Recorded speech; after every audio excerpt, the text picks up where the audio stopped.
The Grand Saloon has it all. A family-owned and operated world-famous business that has been a Clifton, New Jersey staple since 1974. The staff always makes you feel at home with a friendly greeting and a warm smile. You'll never feel like a stranger here. The Grand Saloon offers that personal touch that you won't see in any corporate-run establishment. With elevated comfort food and weekly specials, there is always something to meet even the most discerning palate. Stop by for a drink to find some of the most friendly and genuine people sitting right alongside of you. The Grand Saloon builds a fun and engaging atmosphere with events like Trivia Mondays, Karaoke Saturdays, and open mics on Sundays. Friday and Saturday nights feature great live music from some of the area's most talented local bands that play something for everybody's tastes. Located at 940 Van Houten Avenue in Clifton, New Jersey, and open from 11 a.m. to 12 a.m. They always hang out a little later on the weekends. Go to their website to find out more by visiting grandsaloon.com. That's GRANDESALOON.com. We always look forward to seeing you at the Grand Saloon, where there's always great atmosphere, good times, good people, and great food.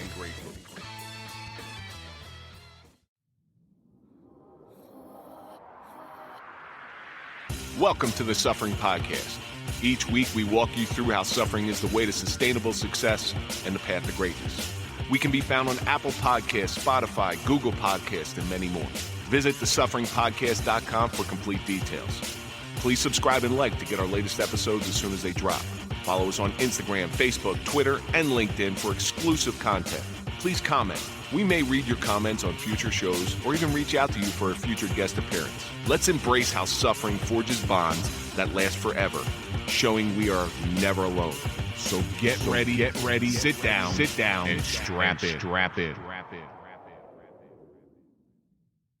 Sit your ass down.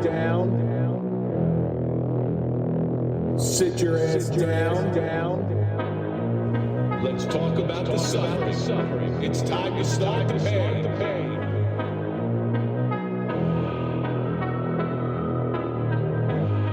Sit your ass down.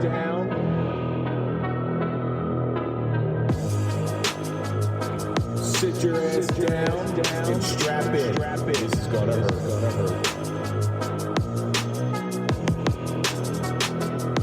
This is gonna hurt.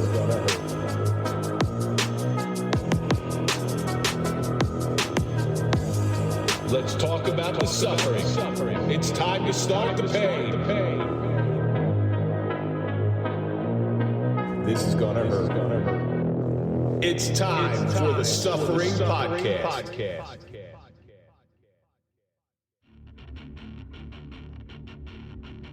Dented Development Project is a 501c3 nonprofit organization with a mission to assist first responders and their families repair dents caused by suffering. Help us support the ones who take care of us selflessly. Dented things can still operate, but may not be as pretty as they once were. Make a difference and go to denteddevelopmentproject.com to get involved today.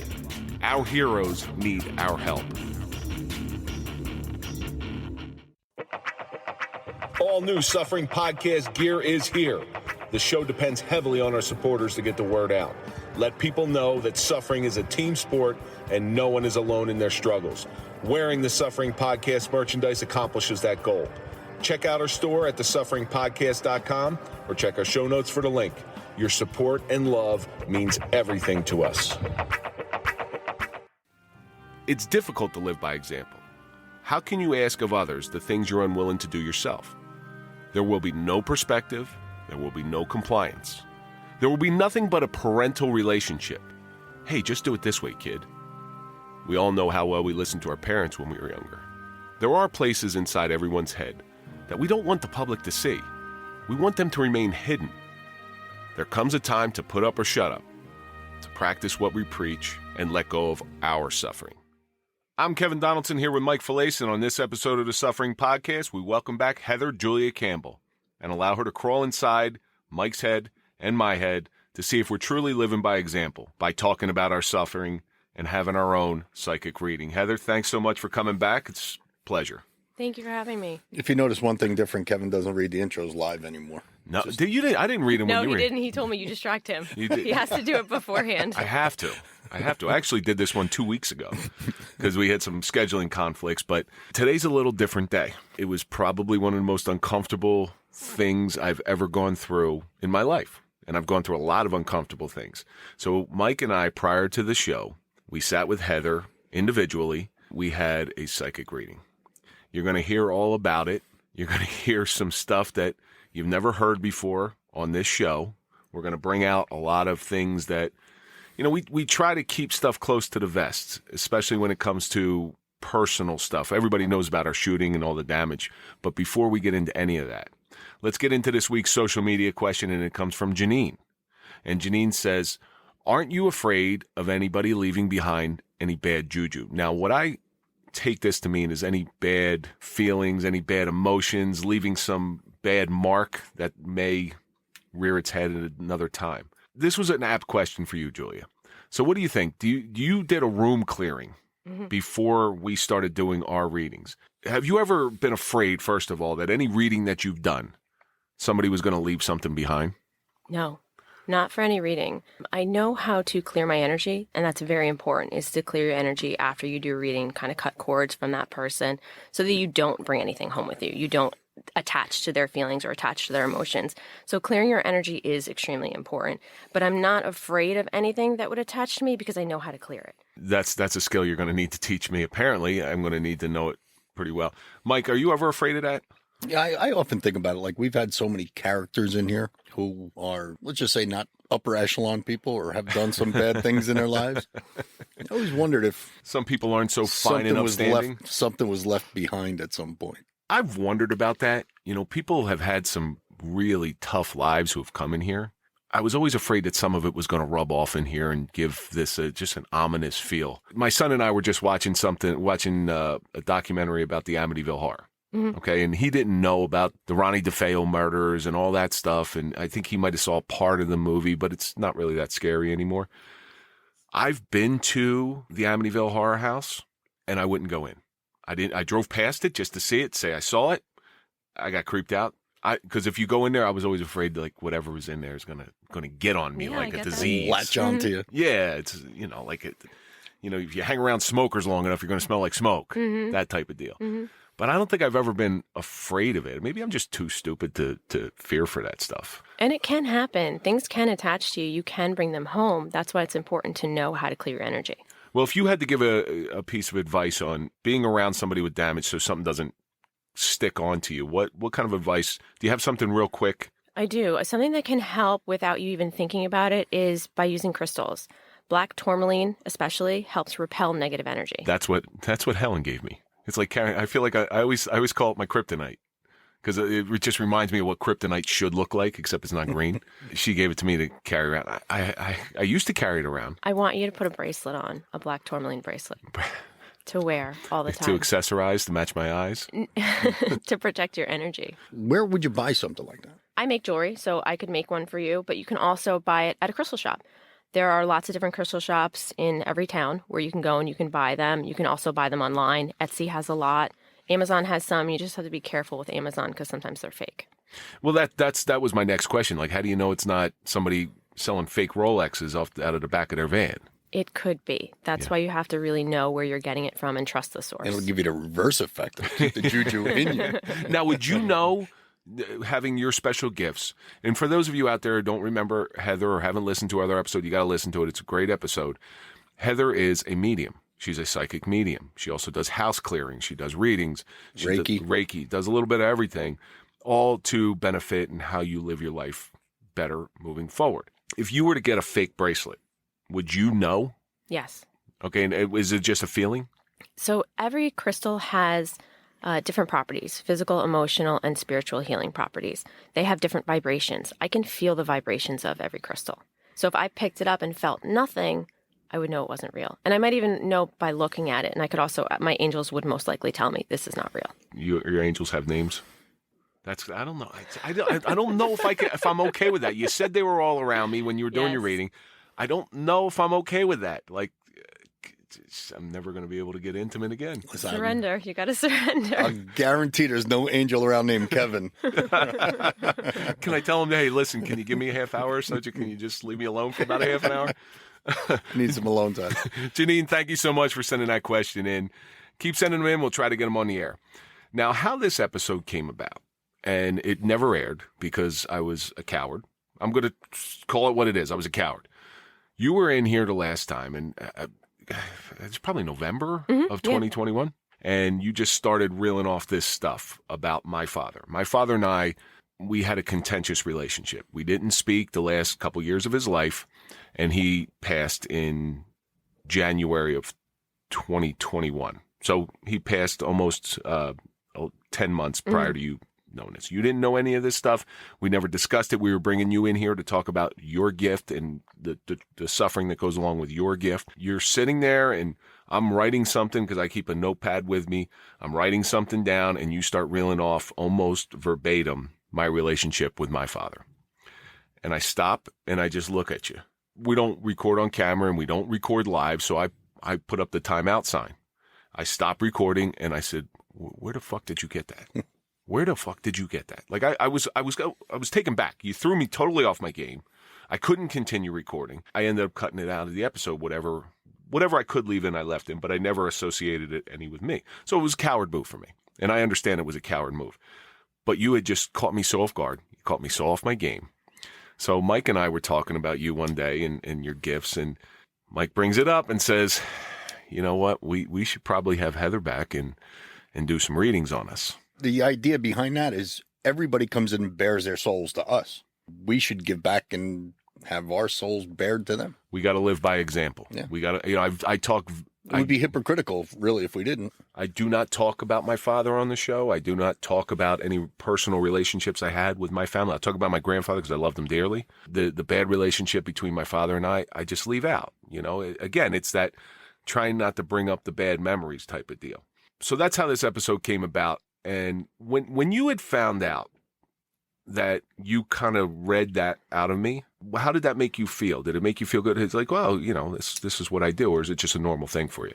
It's a normal thing for me. I didn't do it on purpose, right? Like I wasn't trying to read you. I wasn't trying to get information. I don't do that without people's permission. So when I kind of started to describe the whole situation, I wasn't aware that I was describing your certain situation. Did you see the look on my face? I did see the look on your face. Yes. My eyes get, wide as half dollars. I was like, this is not really cool.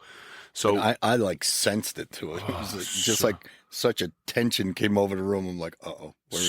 And that happened before too, but we'll get into that later. So uncomfortable, like so very, very uncomfortable. And guess what? We just had another moment that we're going to get into a little later down. We just had another moment. Like I said, it was probably... Me and Kevin just locked eyes, and I was like, oh, no. She's onto something here. It's one of the most uncomfortable things in the world. Especially when you don't want anybody knowing more about you than you know about yourself. And I have a feeling that's what you can do. Mm-hmm. And that's a scary situation. You're supposed to know yourself better than anybody, right? Mm-hmm. Has anybody ever gotten uncomfortable when you start explaining things to them? Yes. Yes, some people do.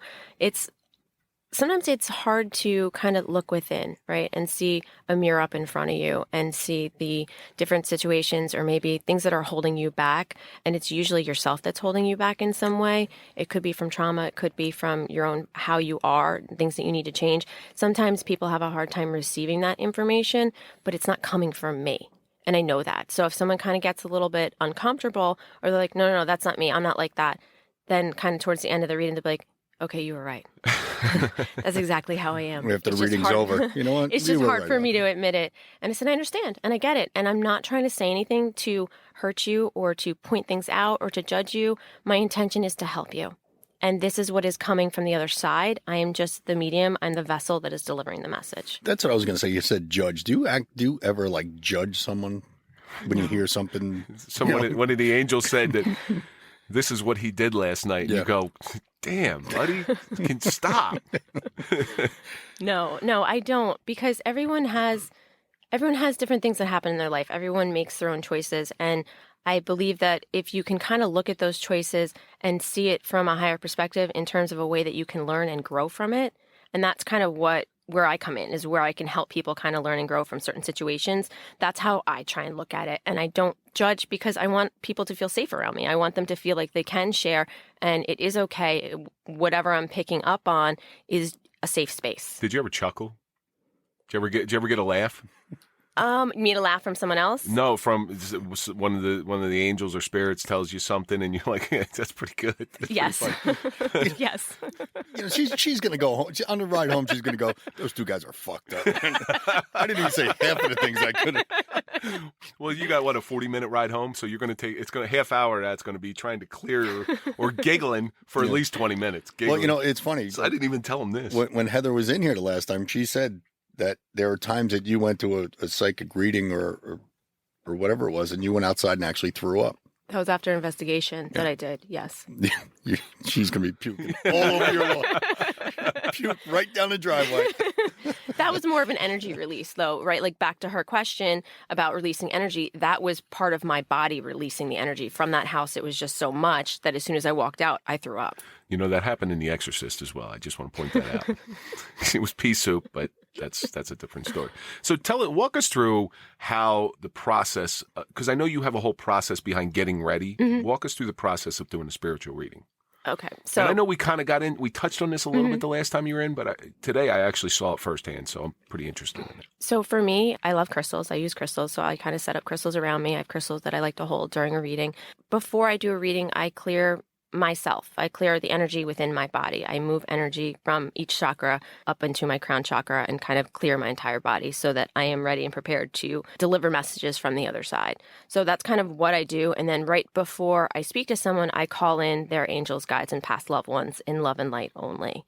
And then I will start to receive information about them. You did this whole process inside this room of clearing your spirit. I guess clearing your spirit also, that way you don't bring anything from your life into whatever reading you're doing? Mm-hmm. Well, also just to kind of, exactly that, but also, right, I want to make sure that I'm as clear as possible so that I can deliver the messages for you or for someone else. So if my energy isn't completely clear, I can still deliver the messages. I'm not going to affect anything or block it. I just like to be as clear and as clean energetically as I can. Was there ever a time you couldn't clear yourself and had to cancel, or would you just go in? Soldier through it? Yeah, just soldier through it. There has been definitely a reading or two where I had to soldier through it. And it turned out some of the stuff that I was feeling was actually from that person. So I was kind of picking up on it beforehand, and I felt a little sick, but it was because I was feeling what was going on with them. So you started off tonight by clearing this room. Mm-hmm. What did you find in here? What, let's get into this a little bit. I want to find out what's in here. We had some pretty heavy duty people in here. A lot. There was a lot when I walked downstairs, more than the last time. It was a lot of anxiety, extreme depression I felt, a lot of anger, a lot of rage. These were all different things that I could kind of feel as I was walking, down the stairs and into your room. So it wasn't that it was hard for me to kind of be in here. It was just in order for me to do a reading on both of you, I wanted to clear it. So those were kind of the main feelings that I felt, but there wasn't anything demonic or a negative entity that I felt in here. Well, the two of them is Mike Dowd and John Elite. They filled up the room. These two guys, they're out of their mind. Well, John's not out of his mind. Mike's out of his mind. But I guarantee they left some stuff behind in here. Mm-hmm. Listen, Crudell wasn't here too long ago either. He left a lot of shit. Crudell, he left stuff on the floor though. Yeah, we've had some people in here that really got some trauma in their life. And when they walk out of here, they feel better. But again, getting back to Janine's question, they feel better, but what the hell did they leave behind? Yeah. So were you able to clear all that stuff? Yes. Mm-hmm. You were? Can you pick out one thing specific that was, you said there's depression, there's anger, there's anxiety. Can you pick out one thing in particular that you picked up out of this room? Anger. A lot of anger. Pain. Was it like a specific thing? No, it wasn't a specific thing, and I wasn't trying to really read the room and see the actual thing. Like, I didn't get any visions about where the pain came from, where the anger came from. It was just, I could feel it. How do we I want to make sure this room stays as clear as possible. Obviously, I live at this place. My kids play down here sometimes. I don't want this to happen. I don't want this to rub off on anybody else. So how do I keep this room clear? Like, how can I use this information that you're telling me right now? One of the best ways to clear a room is to use sage. Okay. Well, I know you're that's not going to be a open problem. to that. So what you could do is have your home cleared with sage, or you can use sound healing to clear it. You can also little use short woman Reiki. from Poltergeist. You know which one I'm talking about. Yes. This house is clear. The problem let's talk about the sage. So Heather, when we spoke earlier, she wanted to burn sage down here. I have a very tough time, even women's perfume. I have a very tough time with very strong smells. Mm-hmm. So when I went through my Reiki session, they burned sage. It wasn't here, but they burned sage. And I'm like, oh, it just upset me so much. And they wondered why I was so blocked. That could have been the reason. Could that have been the reason why? So it made me uncomfortable. No, it was you who was blocking. It wasn't the sage. You can try and blame the sage. Can't blame Sage for you being an asshole. It wasn't. Just once in my life, I want there to be a reason why I'm an asshole. But that's pretty interesting. So I can get this place cleared. Mm-hmm. I mean, should I hide crystals in the ceiling tiles or something? So crystals can help, right? So we can create a crystal grid down here that would help absorb the energy and clear it and keep it as clean as possible. We could get a nice crystal grid right in the middle of the table. It would look nice, too. Mm-hmm. Yeah, because we're about to go on camera, so it's going to happen. Yeah, and you could also put crystals in the four corners of the room, which would help create a grid around this actual room. So if anything did come in, it would help clear it after. So scary that this stuff is a reality. It just really worries me because I don't understand it. And the funny thing is, I didn't really even think about it until today. No, neither did I. All of the crazy people and crazy things that have been said down here. I mean, I didn't really think about spirits staying. We've had people with tremendous trauma from their childhood to killers, and bringing this stuff in here and talking about it freely and openly on air. And we're going to continue to do it. So, geez, we may have you back every 6 months just to just clear this place out. She could be a co-host. But we did talk about that. How we decompress after it. Yeah. Yeah. Well, you had brought something. You know what? We'll get into that in just a little bit, because you hit on something during my reading that was pretty interesting as far as being drained after shows. When you walked down here, immediately you wanted to do Mike first. Mm-hmm. You wanted to give Mike the reading first. What was the reason for that? His mom. I felt his mom. I can't. It's your mother. Now you can't say anything. I can't say anything because your mother's supposed to be here, and I can't say anything. Listen, she was here just before, so So growing up, when Mike and I grew up, mother jokes were very prevalent. So you make a comment like that, the child comes out. I want to make a your mom joke, but I can't because you said that his mom showed up. So let's get into Mike's reading. Let's talk a little bit about that. Was he easy, difficult? I'd kind of say in between. He wasn't completely shut down, but it was his mom that was coming through pretty strongly. So even if you're closed off and you're trying to kind of block me, that spirit is already with me. So plus, your mom's going to come through anything. My mom's coming through anything that I'm trying to block. Yeah. So that's the thing. You can try and block me from me picking up on information about you, but when it comes to someone who has passed, if they're coming to me, you really can't block that. Michael, because that was one of the good. I mean, she's one of the only people in this world that called me Michael. If there was ever any doubt in anybody's mind that Mike and I trust each other, so we had this discussion prior to Heather showing up. Would you have a problem if we sat in with each other, and if it was okay with Heather, then we were going to do it. We allowed each other. I mean, something could have really come up that was really messed up, but we allowed each other to sit in on our own readings. It's a difficult thing for a guy to show that vulnerability. I know your mother is very near and dear to your heart because Mike has told me about it. Mm-hmm. And Mike knows my grandfather is very near and dear to my heart. There are going to be times when Mike's going to tear up because you're talking about his mother. The trust that he has in me to sit here and be non-judgmental, which it's impossible. I'm always going to judge you. But that shows, that is one thing I'm going to say that we preach very closely, that you have to have certain people in your life who you trust with everything. Mike is that person for me, and I'm that person for Mike. And we did live by example today. I believe we did. Mm-hmm. So it was interesting to sit there and watch because I could tell Mike was getting a little uncomfortable. Did you feel Yes. Did you feel that? Yes, I could feel that. And that's why I said it's not so much up to me. I'm okay with it as long as you guys are comfortable, because I didn't want you to kind of close off those emotions. It's important to process anything that comes up, right? If you're going to cry, let yourself cry, for whatever I kind of pick up on. So I didn't want him not to be open because you were here, and vice versa. I almost grabbed the tissues a couple of times looking over at the box. Yeah, I started tearing up a bit. Anytime he talks about somebody that's near and dear to your heart like that, it's tough. Because I had it happen. during my reading. It was close. It was close. It didn't go, but it was pretty close. So what did you pick up on Mike?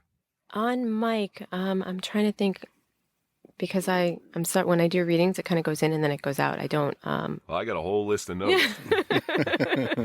I like the idea of the Michael very loudly. So I'm certain, Mike, when you heard that, you could hear your mother say, Michael. Yeah, exactly. That brought me right back to my childhood.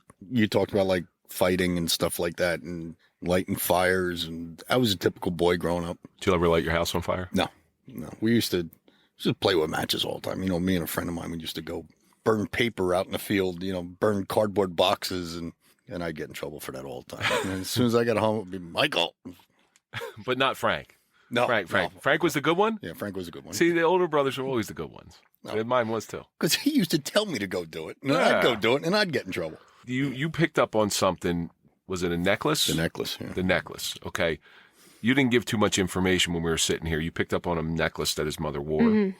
You want to tell that story a little bit? My mother had 5 sisters, and they all had the same necklace. I have one cousin, female, that was very close to all the sisters. And they always considered her more of a sister than a niece.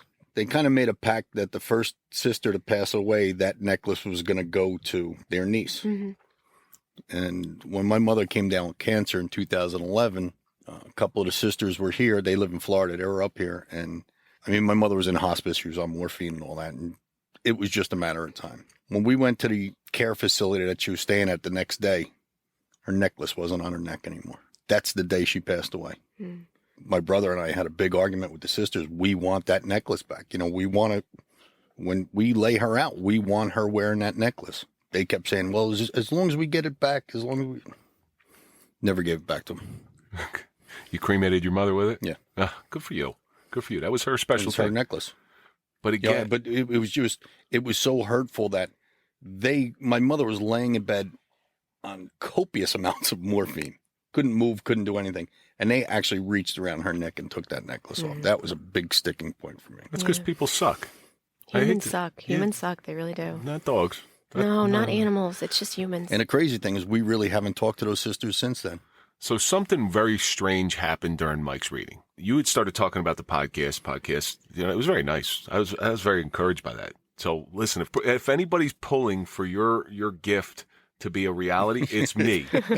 Because Heather had said the show is going to keep growing and growing, but you had said something about spotlights. I saw spotlights, yeah. You saw spotlights. So I'm over here and I'm just sort of paying attention. I'm trying not to be involved. I'm not giving any comments or anything. I'm not making any noise. So I'm doing the splash page for the shows when they come out. You'll see the picture and what episode number and the names and everything. And I'm doing that. And I had already done it, but I looked at it. I'm like, it needs something. So I go back in and I'm adding spotlights. At the same time, you were talking about spotlights. I'm adding spotlights to the picture. That's no bullshit. That's the real deal. It kind of freaked me out a little bit. Kevin showed us right after that. Yeah. It kind of freaked me out too. I said, as you were doing it, that type of stuff really screws me a little bit. It's not when you're wrong. When you're wrong doesn't screw with me. When you're right, really screws me. And you were more right. Mike, is there anything that Heather touched on that sort of hit home a little bit? 2 things. One thing with the dimes, she said that whenever I find a dime, that's my mother showing that she's there. In the gym, I don't know if it was this morning or yesterday, I was walking to the gym locker room and there was a dime laying right on the floor. I want to know what the fuck my mother was doing in the men's locker room. Same thing you were doing, looking at naked guys. Yeah, but one thing's for certain. So during Mike's reading, my dog upstairs starts barking. Well, apparently the door opened up on its own, which, again, please tell me you didn't haunt my house, Heather. I don't bring anything bad with me. If whatever's here has been here. But those are different things that kind of people chalk up as coincidences, right? Like with the spotlights or with the door opening up. And it's really not. It's a spirit.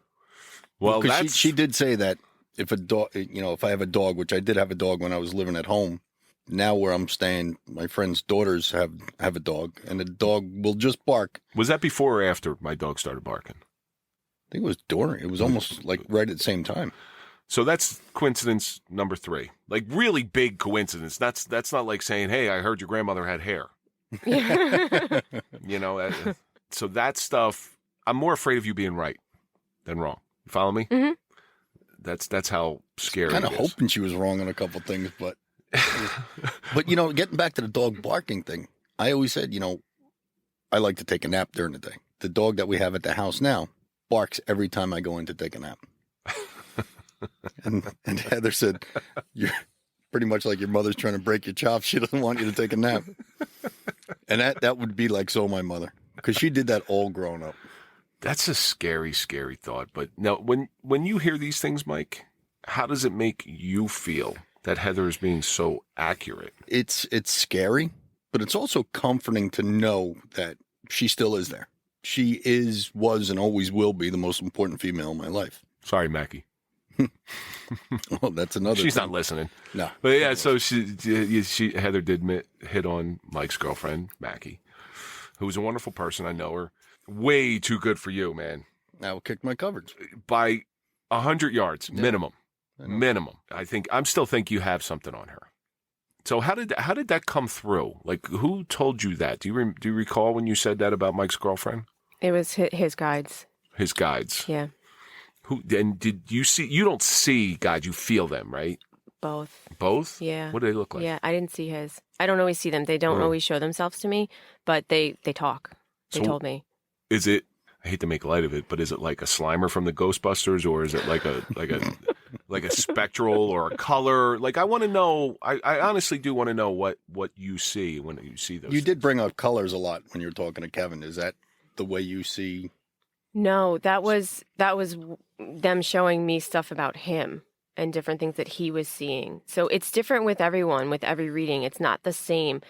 Colors can, if I see a specific color, sometimes it means something. That's why I'll ask, like, well, does this mean something to you? And if you're like, no, I'm like, okay, well, then it's this. That's why they're showing it to me. Okay. Or they might show themselves to me in their, like, how they physically are, like their physical form. So the guides are usually, they show, it's a person, right? They show me their physical form.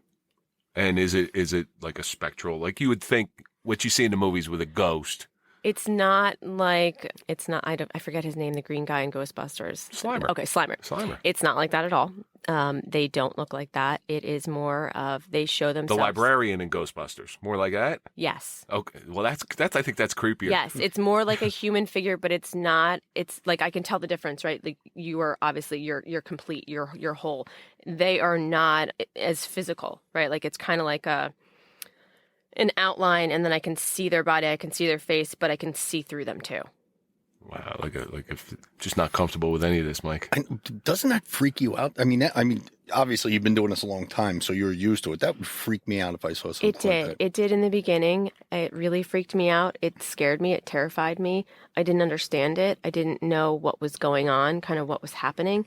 So I did go through a period where I was terrified, but then I learned. Well, you said that when you were in here before, that you didn't know you had these powers before you knew you had the powers. Mm-hmm. Is there anything that you couldn't say or you didn't say to Mike, or did you let everything fly? You really going to go there? He secretly likes guys. She could read minds too. So Can you read his mind that he wants to strangle me right now? Is there anything that, and you don't have to say it, but is there anything that you got that you did not give him? No, not him. No. I'm sorry. Okay, so let's move on to Kevin. And that's going to do it for this episode of the Suffering Podcast, the Suffering of a Psychic Reading with Heather Julia Campbell. I'll just end this shit right now.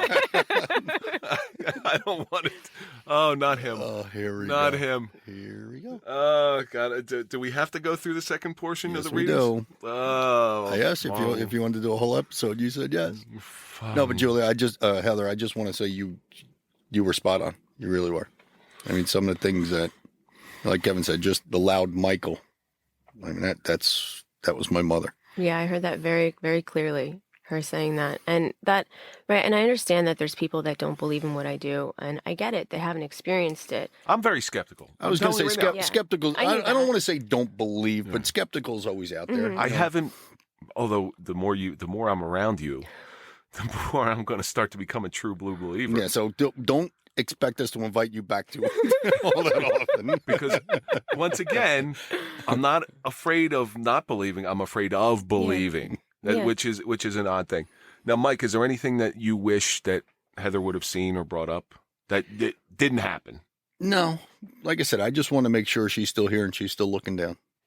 You know, that was the main reason that I wanted to come here. So I guess it's time for me. I'm just going to give a grunt. Part 2. It's going to be an hour. So I took notes from Mike. So Mike is going to actually switch over a little bit because he took the notes on my reading. I got to be honest with you. It was probably one of the more uncomfortable things in my life. I just did not feel at ease. I'm guarded. I'm a very guarded person. I know I'm a guarded person. People have told me I'm hard to read for my entire life. What was your feeling when you started reading me? Well, I could tell that you were nervous, especially about your dad. You weren't sure if your dad was going to come through, and you didn't want your dad to come through. I was hoping that motherfucker wouldn't come. Yeah. I really was, because that motherfucker. She picked up on 2 things right away, too. Yeah, that abusive and alcohol. That motherfucker needs to stay wherever he is. I'm done with him. You asked me to forgive him. Mm-hmm. I don't think I can. I don't think I can because there was absolutely no reason to do some of the shit that he did. Yeah, there's a special place where he is right now. I get it. Yeah. And that's why he didn't come through, right? Also, and if he was going to try, I was going to block it because I knew how you felt. But my intention when doing a reading is to help someone the most that I can. So whoever comes through, the information that I'm relaying to you will help you in some way. It may be uncomfortable, but it's going to help you. And you didn't need to hear from him because it wasn't going to help you. Well, the sad part is I've let him in this house. He has been in this house. And I did that for my kids because I had the greatest grandfather in the world, and I never deny my kids their grandparents, ever.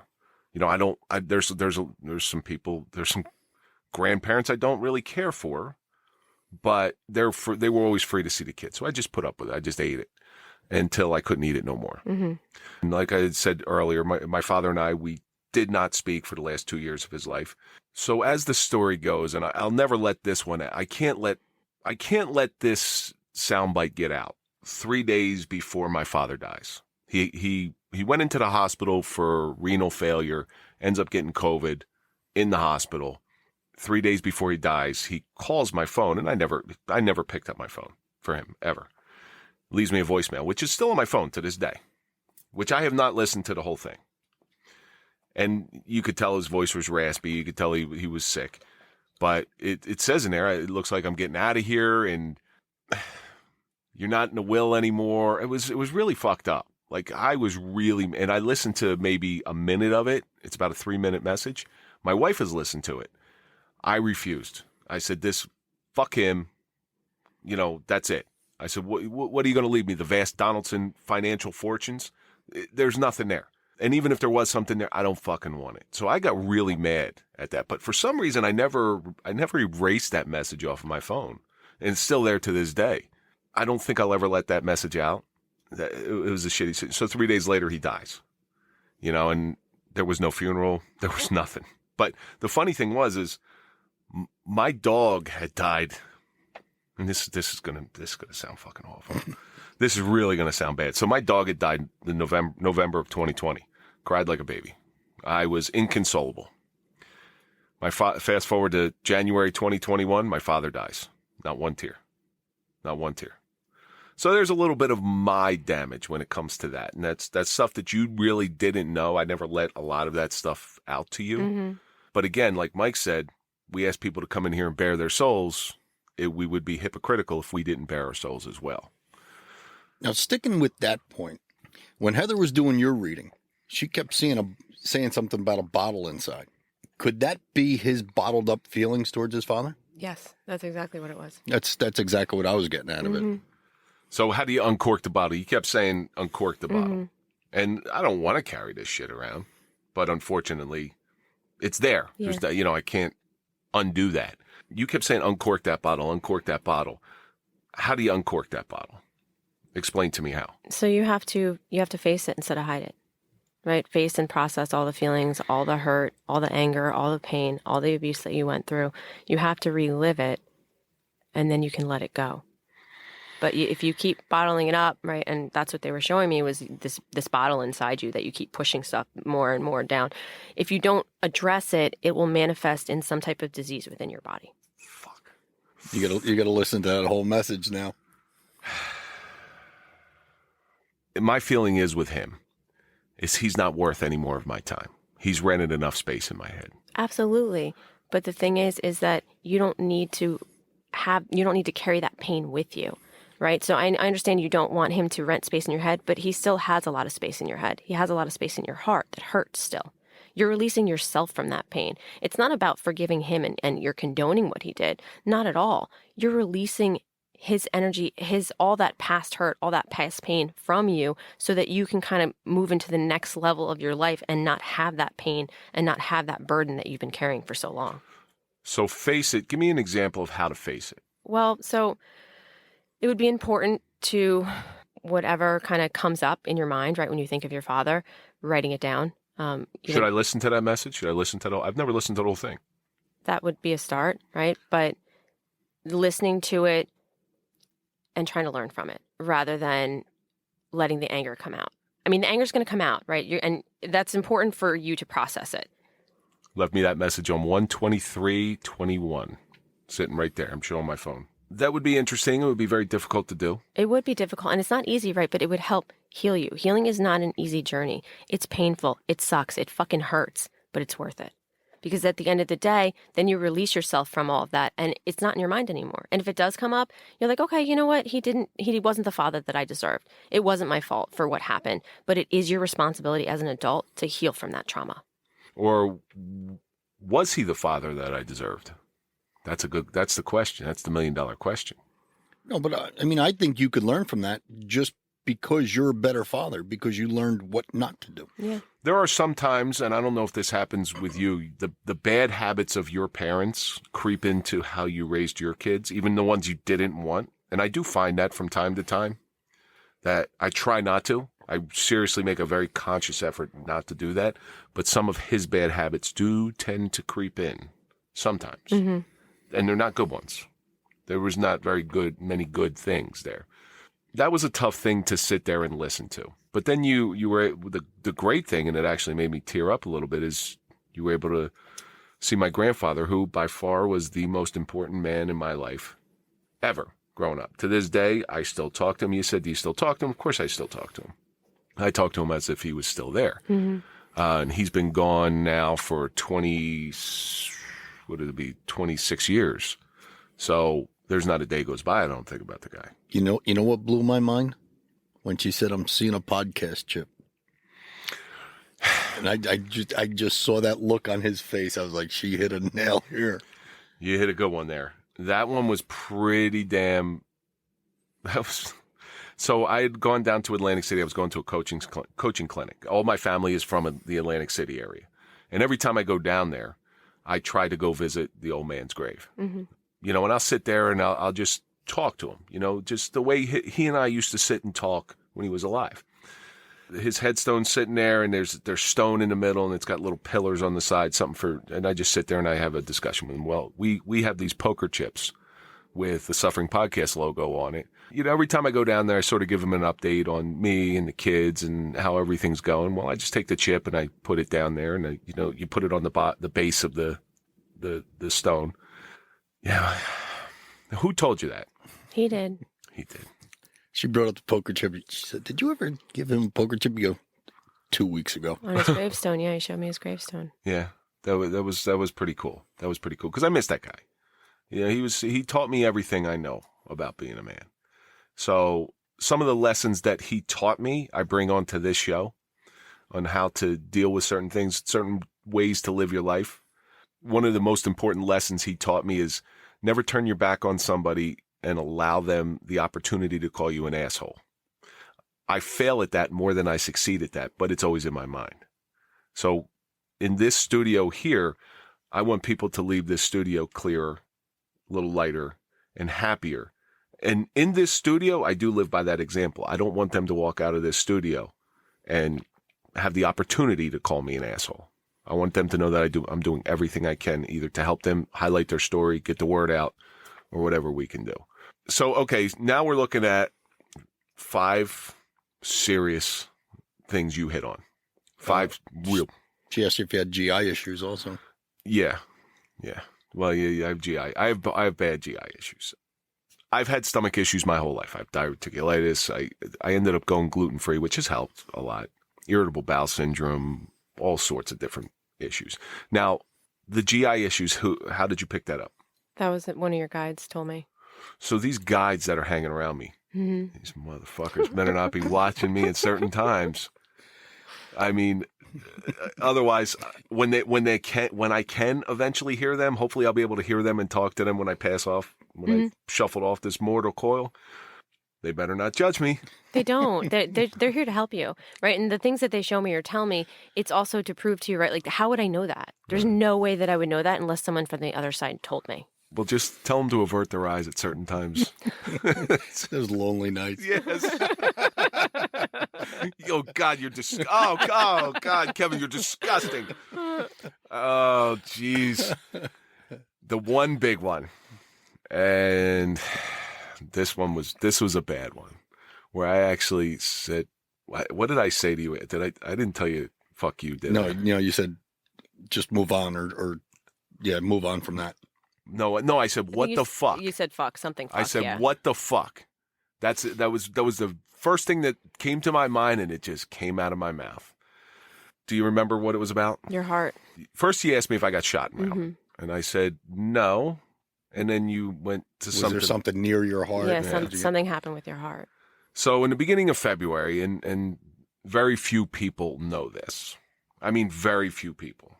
As outside of my immediate family, I think, there's maybe 10, 12 people that know it. In the beginning of February, I had 2 blood clots pass through my heart, causing at least 2 heart attacks. With that, I lived with for an entire week before I finally went to the hospital, because I either thought I pulled a muscle or I was having a panic attack. I had a lot of stress that week. And as I'm sitting there on the stretcher in the emergency room, getting so frustrated because I don't want to be there, and then I become very belligerent when I'm frustrated, they take blood out, and they can tell from your heart enzymes, the one heart enzyme is troponin. Elevated troponin means you had a heart event. I have no clogs. My good cholesterol is very good. My bad cholesterol is very, very low. They did everything they possibly can, and everything's clear, so they surmised that it was blood clots coming through. Nobody knows that, especially you. I've never said it on air. I've never... we have some mutual friends, but our mutual friends don't know this. So for you to bring that up, that was a little freaky. What did you see there again? You saw something there. I saw your heart, and they gave me the impression that something happened with it. Like it was hurting. Hopefully it's better now. Did they tell you if another one's coming? No. Are there any other diseases? Let's put it that way. Not that I see, no. And so when I paused, I asked my angels, right? Because I'm not tapped into you anymore, right? I kind of closed that door and cut cords. I asked my angels to show me your body and then to light up anywhere in your body where there's Is that when you chuckled when you saw his body? I feel very violated right now. It's my body. It's the outline. Mike's just busting your balls. It's just the outline of your body, and then they light it up. My eyes are up here, okay? My eyes are up here. Wow. This went down a really dark tunnel. I don't even know if you should... Have you ever had the opportunity where somebody says, I want to know when I'm going to die? Yes. All right, do you tell them? No. I will not be given that information. People have asked me also, my mom's in the hospital. Is she going to be okay, or is she going to pass? Or how much time do I have? They will not tell me that. It's not, we are not supposed to know when we were going to go. And if they tell me, that something's going to happen, it's because I need to warn someone, right? That something is going to happen, but you need to avoid it. So I have been, given that information for someone to avoid either death or a horrible accident that's not meant to happen. But if someone asks when they're going to die or how old, I can't answer those questions. They will not tell me that information. Well, what if one of the guides gave you that information? Gave you personally, Heather Julia Campbell, you knew when you were going to die. What would you do with that information? That would be the most frightening piece of information to get. Oh, without doubt. Okay, so this is going to sound crazy. I do know that information about myself. You do? I do. You know your expiration date? I do. Wow. I do. So what do you do with that? Well, and I wasn't given a why, right, as to why I was given that information. I just saw how I was going to die, where I was going to die, and how old I'm going to be when I die. And I'm not sure if they showed it to me so I can avoid it. And it's not, so I can kind of change paths and not have that happen. Or if it's just for me to know, okay, this is how many years I have to do what I'm meant to do on this earth and make sure that I do it before my time runs out. I'd love to know that information. That would be the, if I could ask any question, that's what I'd want to know. How much time I got left? Yeah. Because that way I can make the most of the time. I wouldn't tell anybody else. Like, you don't want to tell your family because then they're going to spend half the time being sad. Yeah. But then you start like a countdown clock. But it depends on how you look at it, right? Because for me, it didn't scare me. I was like, okay, this is a little weird. You guys have never shown me this before. I'm not really sure why. Why are you guys showing me this? And I got nothing, right? And when it's like radio silence, when I ask a question, I get nothing. I'm not supposed to know. I'm not supposed to know any more information. Oh, that was... Someone let the cat out of bed. You know what that was? That was Giuseppe, your one guide that's, a little special. Maybe has Tourette's syndrome or something like that, and he said something, and the other ones go, "Jerk, you shouldn't have said that stuff." And then they just, Now you said something. What are you not telling me? Okay, so for you, what came up, and I communicate everything, right? If something comes up, I have to, and if I try and avoid it, they'll bring it up again, and they'll keep saying it. It was how you were abused as a child. I was getting visions of that, lots of different visions of that. And I didn't feel like I needed to express that to you because it wasn't going to help you. Go ahead.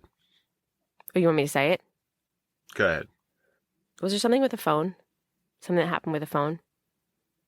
That's the one that I remember the most, is something with the phone. Yeah, but that wasn't the worst of it. That was the biggest one that they showed me. Okay. Yeah. That was getting hit with a phone. Yeah. You know the old ones with the cord. Been there, done that. After I heard Michael got hit with the phone. Yeah, I got hit. I got hit pretty good with that thing. It was. I could tell. I still know my childhood phone number. It's 609-641-3767. It's no longer an active number, so I can say that. But it was a green wall phone, dial. Dial phone with about a 20-foot stretch cord, but it was those real heavy handheld things. Yeah. And that sucker's hurt. That hurt pretty good. So was there anything else that came up that you're not saying? No, that was just it. It was the different types of abuse you've endured. Good. Because the other stuff you don't need to say. Nobody needs to see that shit. So how can Mike and I use this information that you've given us? It's great knowing that information, that you can see that stuff, and there's people around us that really care for us and love us. But I want to know how both of us can use this information. You can use the information to help yourself and to heal, right? A lot of the things that kind of came up for you were different ideas and different things that can help you let go of the pain, right? Acknowledge it and release it so that you can kind of release the anger inside you that has been festering for so long. That can be a way that can help you. But you did say I had a big heart. I just want to point that out. You did, yes. I want to point that out. That was one of the first things. Because there's a very positive thing. I do care. I do care very deeply for people. Sometimes I have very strange ways of showing it, but nevertheless, my heart is usually in the right place. Getting back to using that stuff. So ultimately, we're put on this earth to try to do the best we can with what we're given. Mm-hmm. And those of us that are willing to give out certain tools, I'm all ears for that stuff. So continue. How can we further better ourselves by this information that you gave us? You can take the information and kind of really allow yourself to process it all and to understand why the things that I said kind of came through, right? It's to help you, to heal you in some way. So it can be taken as, okay, these are different things that I can do to kind of help myself, whether it's, we talked about the grounding and different things to do, releasing the anger that can help you really let go. Because some of the habits that you may have in different relationships could mirror, some of the abuse that you endured. And if you let that go, you'll notice your relationships are improving, or you won't get angry or frustrated as easily because you don't have this bottled up anger inside you anymore. So if you can learn how to face the trauma and face everything you've been through and not bottle it up, you can have, I see the chain on your wrist. I'm sorry. I saw a chain. That's right. That's fucked up. You know what? I didn't even see that. During the reading. So you're During the reading, I'm sorry, I didn't mean to go off track, but I was like, oh wait, that's the chain. You said a link chain. A link chain. So one of the things that Heather brought up during my reading was, I see a chain, whether you wear a necklace or a bracelet, and I don't. And I don't wear a bracelet or a chain or anything like that. Oh, you did bring up the beads I carry. That were in your pocket. See, if Crudell was here, he would just go right. Yeah, he would just bring it to a real bad place. But you did call out the beads that the prayer beads in my pocket. But so you brought up this chain thing, and I don't wear a chain. I don't wear any of that stuff. But what I have around my wrist is I have a tattoo of a chain. So okay, all right, now it makes sense. God damn it, there's like 10 things in here. And now. see, but that's why I say some of it might make sense now, some of it might make sense later. Because it might just not be in your mind at the moment. And you might, later on, you would have been like looking at your wrist like, oh shit, there's a chain. That's what the chain was, right? And it's kind of like a game of charades in a way when this happens, because it's not, sometimes they'll show me images, sometimes they'll speak, sometimes I'll feel something in my physical body, or I'll hear something, but it's not like you and I are sitting here having conversation. It's different. So I have to piece it together in a way that makes sense to you.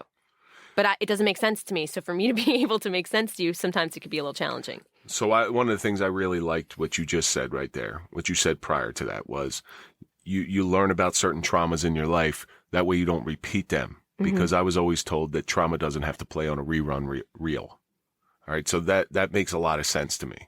So for those of you who are asking yourself, well, what's the benefit of a psychic reading? There it is. So trauma doesn't play on a rerun. Yeah. Mike, what do you think about that? Do you think it?